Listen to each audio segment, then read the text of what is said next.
Pagsakay pa lang namin sa plane, so there was no aircon. So parang may blower lang. So all the while kasi akala namin it's like protocol na walang aircon, hininaan, baka something like that.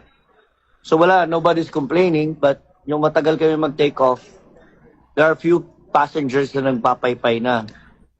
Ako, because Norman is in front of me and Larry Pinasher, so I was at the back. So, I tried to take a nap kasi parang nahihilo na ako kasi mainit eh. Yes. So I took a nap, tapos we basically went in the air. Tapos, pagdating namin doon sa air, syempre numinipis na yung air eh. So, I have my maintenance. So I drank it before the flight. Luckily, I drank it before the flight. So sobrang init. So I decided to go at the back para sa restroom. Marami.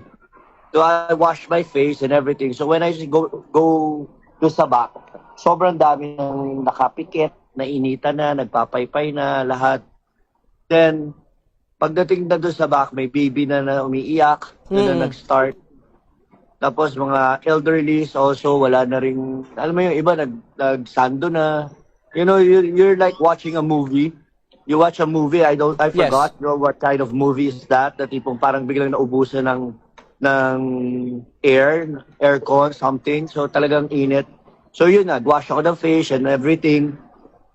Tapos nandun ako sa likod, hindi crowded, so feeling ko may konting air, kahit pa paano, parang gano'n, kasi wala akong katabi. Diba? Hindi ako pero sweaty na kami lahat, as in sweaty. Basang-basa kami. Then I asked the steward na to give water na sa akin. So I drank 4 glasses of water kasi ang init na. Tapos I told him, mag-ano na kayo, magbigay na kayo ng water. So they decided to give water. Tapos, bigla naging accountable na yung pilot. I think, if I remember right, it's Captain Crespo. Then he said, in-update na kami, the first time he updated us was that time. Siguro mga 20 minutes na kami. Took off. So baga nasa ibabaw na kami. Ang sinabi niya na before leaving the runway, parang na-encounter nila yung there's certain multiple malfunctioning and parang gano'n. I couldn't remember the exact words. Basta pero may something, may problem na.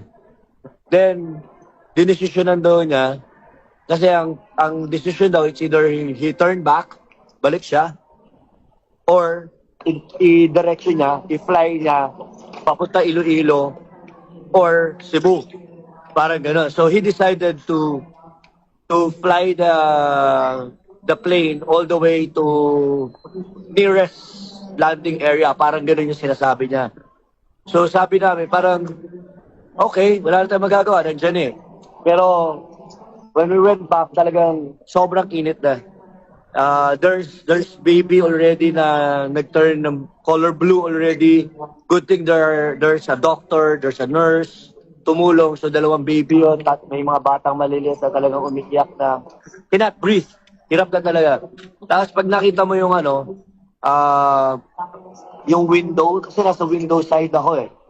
Nagmo-moisture na siya. That means there's really no enough oxygen already. So nag-drop yung oxygen. Yung oxygen mask nag-drop. Then we were instructed to have that mask kasi ang ginawa pala niya, he tried to bring it up yata sa air na pinakamataas para mag-cool. Kasi sobrang init eh. Pero hindi yata nag-cool, hindi lumamig, wala, nothing. As in yung blower, walang blower, parang gano'n. Then nag-oxygen mask kami para automatic drop fast.